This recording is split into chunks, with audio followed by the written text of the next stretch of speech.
Hello everyone. So it's आज हम 4500 साल पीछे समय में सफ़र करने वाले हैं। आज हम पढ़ने वाले हैं सिंधु घाटी सभ्यता। एक okay, everyone knows about this. What is this about Sindhu घाटी सभ्यता? If you don't know, so keep watching. Okay, so it's all related to the SSC, all SSC exam. Okay, so let's start it. Please like, share and subscribe. Okay. सो आज हम किताब नहीं पढ़ेंगे। आज हम 4500 साल पीछे समय में सफ़र करने वाले हैं। ओके, मान लो आप एक ऐसे शहर में खड़े हो, ओके, और जहाँ सड़कें एकदम सीधी है, घर पक्की ईंटें से बने हैं, हर घर में स्नान घर है और गंदा पानी बाहर ले जाने के लिए ढकी हुई नालियाँ बनी हुई है। सोचो, आज से 4500 साल पहले ऐसा शहर, इसी को कहते हैं सिंधु घाटी सभ्यता। Okay, it's means this concept understand कि सिंधु घाटी सभ्यता क्या है। यह 4 कहानी में विभाजित है। कहानी भाग 1, कहानी भाग 2 और कहानी भाग 3 और ऐसी। सो फर्स्ट कहानी भाग 1, इस सभ्यता की खोज कैसे हुई। ओके, सिंधु घाटी सभ्यता की खोज कैसे हुई। बहुत सालों तक दुनिया को इस सभ्यता के बारे में कुछ पता नहीं था। ओके, लेकिन फिर आया 1921। फिर आया 1921 में क्या हुआ देखते हैं। 2 मिनट।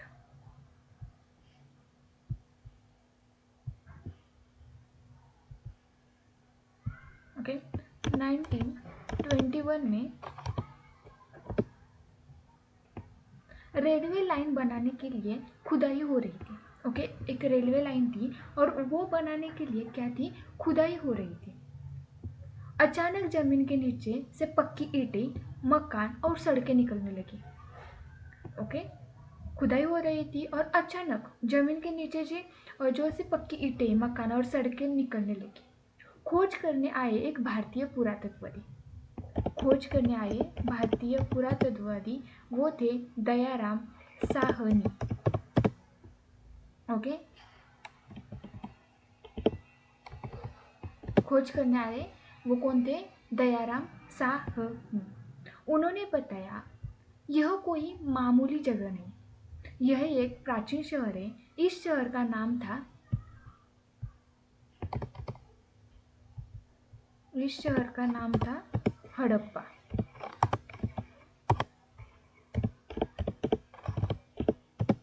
ओके, इस शहर का नाम क्या था, हड़प्पा। 1921 में दयाराम साहनी ने वो बताया। अगले ही साल यानी next year, okay,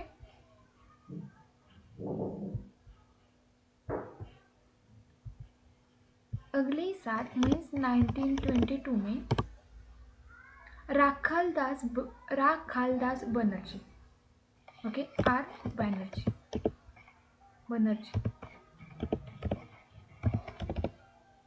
please spelling mistake can understand you, I know. Okay, R Banerjee ने एक और शहर खोजा। आर बनर्जी ने एक नए शहर खोजा, उसका नाम था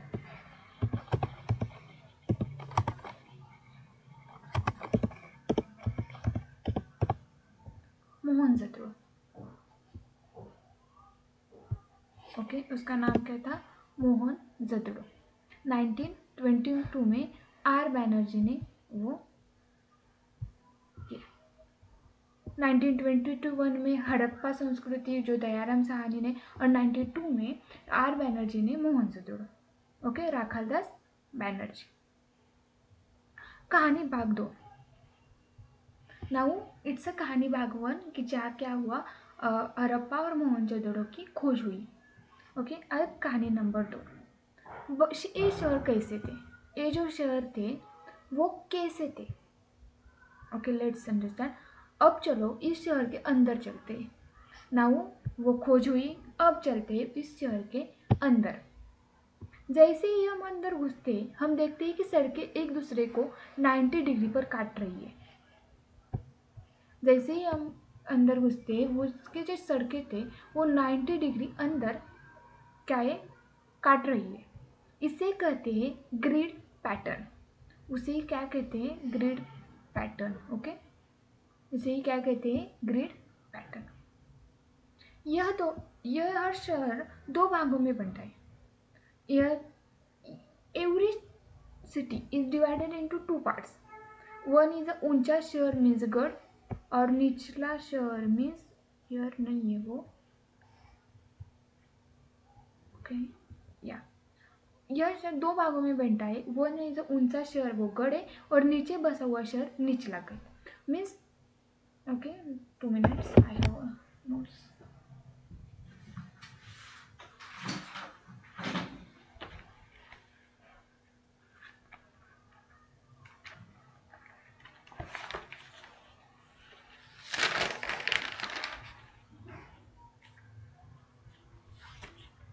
ओके, वह दो टीलों में विभाजित है वो शहर। Okay, first one is east, और वो उसे कहते हैं पूर्वी टीला, और जो सेकंड वन इज वेस्ट, इस कहते हैं दुर्ग टीला।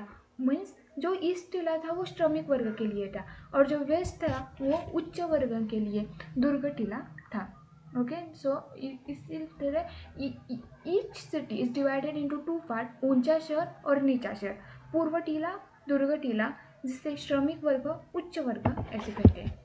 Okay, so if you understand, every is divided into two.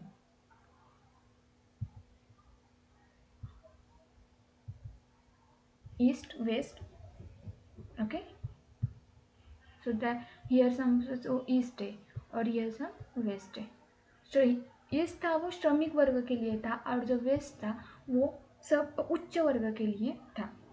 लेकिन यह एक मीन्स ऑप्शन है, लेकिन धौलावीरा एक सिटी था, धौलावीरा, वो 3 टीलों में विभाजित थी।